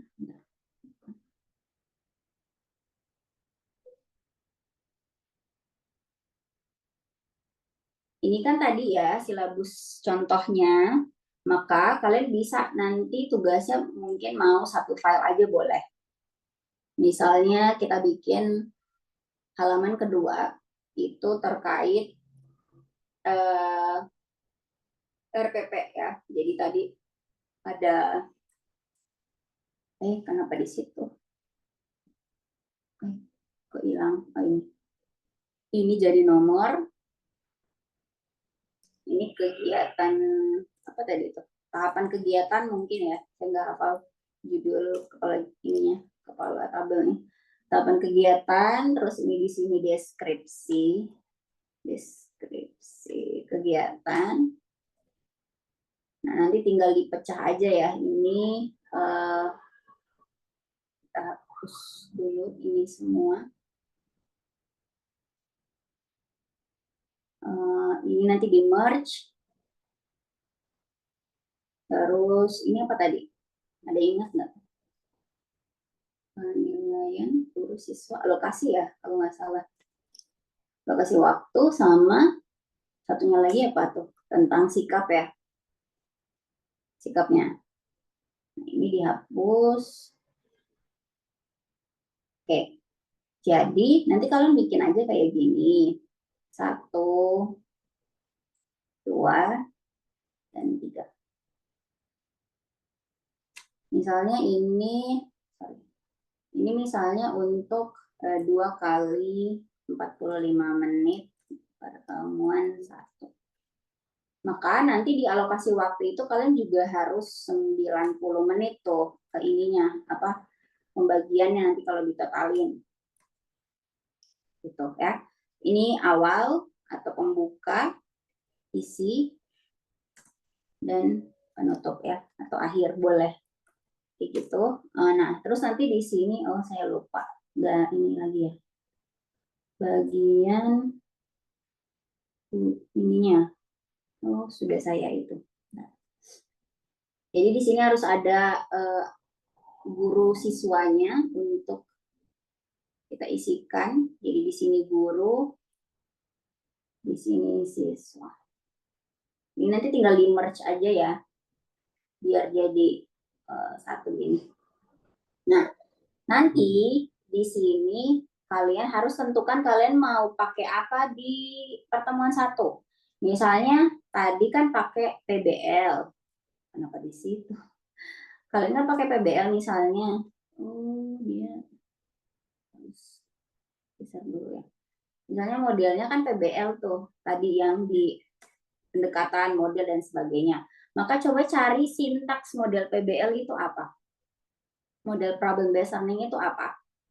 Gitu ya. Karena itu nanti akan mempengaruhi di bagian deskripsi gurunya. Gitu. Coba saya kasih lihat lagi.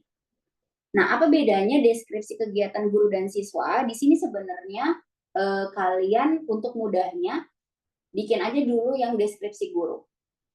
Karena kan nanti siswanya akan ngikutin. Misalnya ketika guru di sini kalian tulis isiannya untuk kegiatan awal, guru memberikan salam, dilanjutkan dengan meminta salah satu siswa untuk memandu doa, maka nanti sebenarnya deskripsi siswa itu respon dari siswa terhadap deskripsi gurunya gitu. Jadi nanti siswanya isiannya bisa siswa akan membalas salam dan berdoa. Gitu. Paham ya? Jadi yang lebih mudah kalian jelaskan atau tentukan dulu deskripsi gurunya dulu. Nanti siswanya akan ngikutin sebenarnya gitu ya. Jadi sesuai. Jadi misalnya tadi gurunya memberikan salam, siswanya membalas. Gurunya meminta siswanya untuk berkelompok, nanti di deskripsi kegiatan siswa berkelompok gitu. Gitu ya. Nah, coba kita masuk ke bagian model PBL-nya itu ya. Sebenarnya kalian bisa cari sintaksnya sendiri ya terkait model PBL atau model yang nanti kalian mau pakai ya. Jadi misalnya saya tidak simpan tadi ya. Ininya Fikri tadi itu dia modelnya PBL. Maka kita lihat nanti sintaksnya itu tahapannya gimana. skripsi. Nah, kita bisa lihat nanti coba cari di Google ya, skripsi atau skripsi sih, tergantung model yang kalian pakai nanti sintaksnya seperti apa.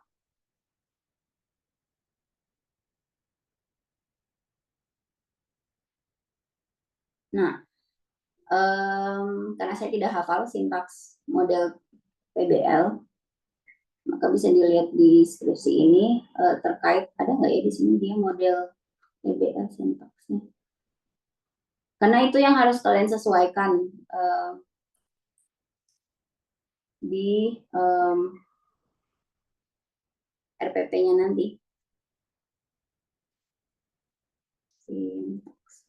Ada nggak di sini dia bilang atau langkah-langkah? Langkah awal bukan ya? Kapan? Oh, ini blended learning ya? Oh bukan. Tidak ada berarti yang dia masukkan di situ. Coba saya cari dulu. Kalian nanti berarti bisa beda-beda tuh tahapannya nanti gimana. Soalnya model PBL ya. Coba saya cari dulu.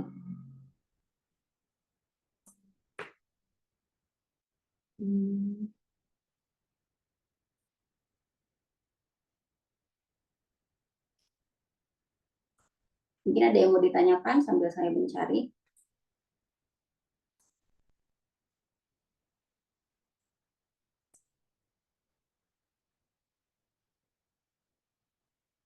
Nah, ini ya.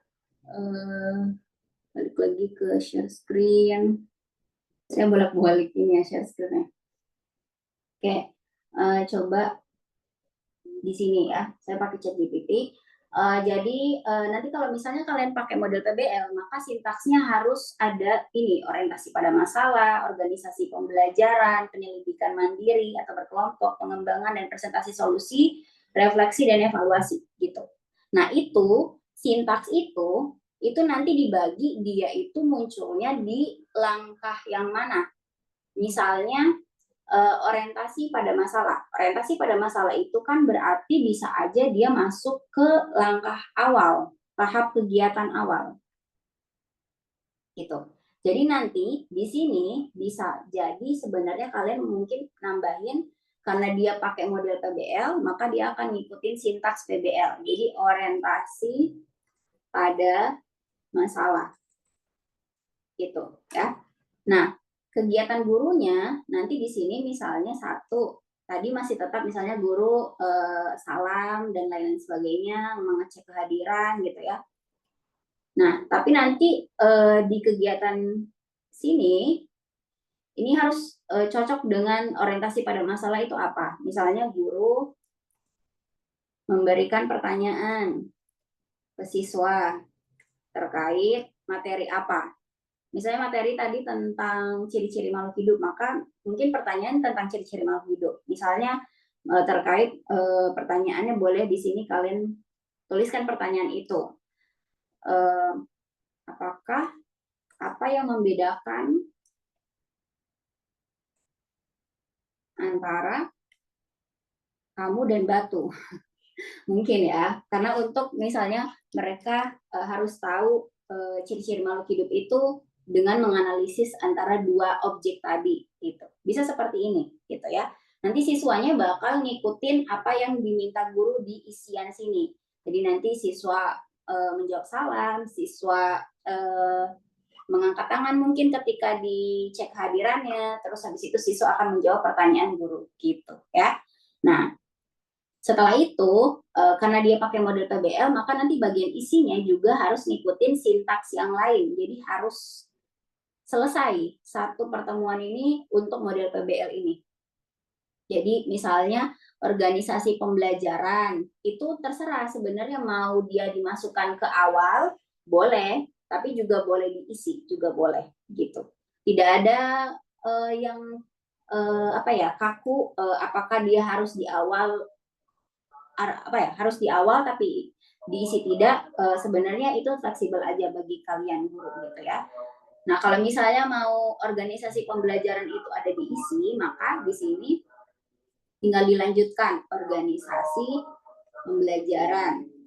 Nah, nanti si gurunya di sini akan, misalnya guru membagi kelompok siswa menjadi berapa kelompok gitu ya. Jadi harus ada deskripsi setiap dari sintaks itu gitu ya. Sampai akhir, sampai dia direfleksi dan evaluasi. Saya skip langsung ke paling akhir. Nanti dia berarti ya A B C D E ya. Dia gitu ya di sini refleksi dan evaluasi. Nah, nanti kegiatan gurunya di sini apa? Jadi kalian ngikutin penjelasan dari sintaksnya itu gitu ya. Di sini guru dan siswa melakukan refleksi tentang proses dan hasil pemecahan masalah, mengevaluasi pengetahuan dan nah di sini kalian penjelasannya boleh menyesuaikan dengan penjelasan di sintaksnya. Misalnya guru dan guru aja ya, karena ini kolom guru. Jadi guru mengevaluasi misalnya presentasi siswa gitu ya. Kemudian mungkin guru memberikan soal untuk apa gitu, boleh kayak gini. Atau misalnya bisa juga guru memberikan PR gitu ya. Nah, kalau sudah selesai seperti ini, boleh kalian isi siswanya karena ngikutin tadi isian guru. Setelah itu alokasi waktu di sini kalian sesuaikan dengan kegiatan yang tadi sudah kalian tulis gitu ya. Kira-kira aja perkiraannya. Karena nanti di kelas pun sebenarnya bisa beda sedikit lah atau tidak sama persis dengan yang nanti di RPP. Tapi ini sebagai acuan sebenarnya. Jadi alokasi waktu misalnya dari 90 menit tahapan kegiatan awal itu mungkin 15 menit. Nah, terus ini mungkin 15 menit gitu ya, atau 10 menit boleh. Nah, sisanya berarti berapa tuh dari sini gitu ya. Jadi seperti itu. Kalau sudah selesai, berarti sudah selesai juga sebenarnya tugas untuk RPP. Seperti itu. Gimana? Bingung? Atau paham? Jadi kalau misalnya masih loading, silakan nanti bisa dinonton lagi rekamannya, karena saya merekam ini ya. Tapi pun kalau misalnya habis menonton masih bingung, kita masih ada waktu 2 pertemuan lagi gitu ya. Jadi harapannya tadi mungkin bisa kayak Dera gitu ya. Ada 1 orang mungkin yang mau ngecek tugasnya seperti apa dan teman-teman yang lain bisa ngikutin kalau ada yang perlu diperbaiki. Gitu. Oke? Ada yang mau ditanyakan? So far so good. Silakan.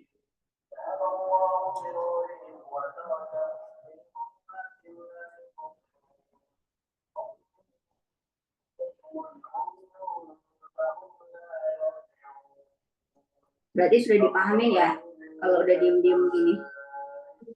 Ibu, Ya, silakan Dera lagi. kan tadi dibilang buat RPP-nya satu pertemuan saja, berarti tidak semua materi bisa masuk di satu pertemuan itu, Ibu? Iya, betul. Tidak semua materi memang. Gitu.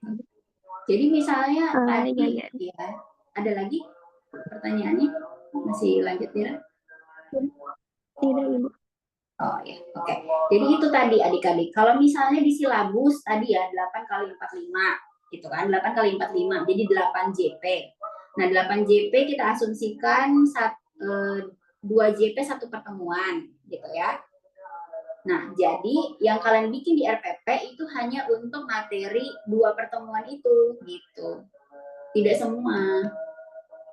Karena saya mintanya hanya 1 pertemuan saja. Tapi nanti ketika kalian micro teaching atau PLP itu nanti semua gitu ya. Kenapa saya minta kalian hanya 1 saja? Biar kalian latihan di situ gitu ya.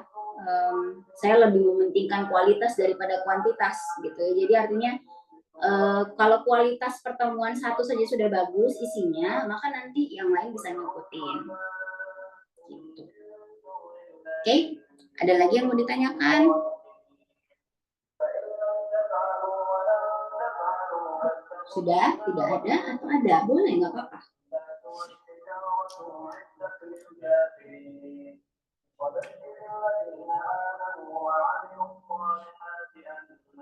tidak ada?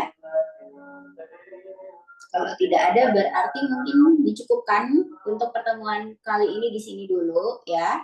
Silakan nanti bisa dinonton lagi rekamannya. Waktu pengumpulannya mungkin nanti sampai kita selesai sesi sama saya, jadi masih banyak waktunya.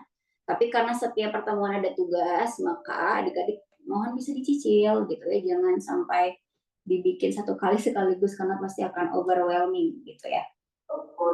Gitu. Kalau minggu depan sudah ada yang bikin, tidak perlu benar gitu ya, kayak Dera boleh, nanti biar saya bisa ngecek gitu ya di minggu depan. Minggu depan kita belajar tentang LKS dan media. LKS dulu ya. Jadi LKS dulu, jadi nanti itu ada lagi tugas LKS. Nah, tugas LKS dari mana? Dari RPP. Gitu. Nyambung ya, nggak boleh misalnya kalian bikin silabus materi lain, RPP bentuknya lain materinya, LKS lain, enggak. Jadi harus semuanya sama gitu. Jadi ini kelanjutan materinya satu sama lain. Oke, kalau sudah tidak ada berarti kita cukupkan materi untuk kali ini di sini dulu. Kalau ada yang mau ditanyakan di luar dari perkuliahan ini terkait tugas, mohon boleh di grup saja gitu ya. Jadi tidak chat saya pribadi, karena siapa tahu pertanyaan itu sama dengan teman-teman lain, biar kita bisa diskusi langsung di grup itu dan biar saya juga tidak capek menjawab pertanyaan yang sama dari orang yang berbeda gitu ya. Oke, mungkin itu saja untuk hari ini adik-adik. Mohon maaf saya hanya bisa online karena sebenarnya lagi nggak enak badan, kemarin sibuk ini ya, ada kesibukan gitu ya, jadi hari ini online. Insya Allah mungkin kalau minggu depan kita bisa offline, kita offline ya. Itu dulu, terima kasih banyak. Assalamualaikum warahmatullahi wabarakatuh. Waalaikumsalam Waalaikumsalam warahmatullahi wabarakatuh. Mohon Terima ya, kasih, Bu. silakan mau please boleh, tapi mohon untuk notulen boleh dikirimkan notulen sini di grup ya. Terima kasih. Boleh silakan disalin.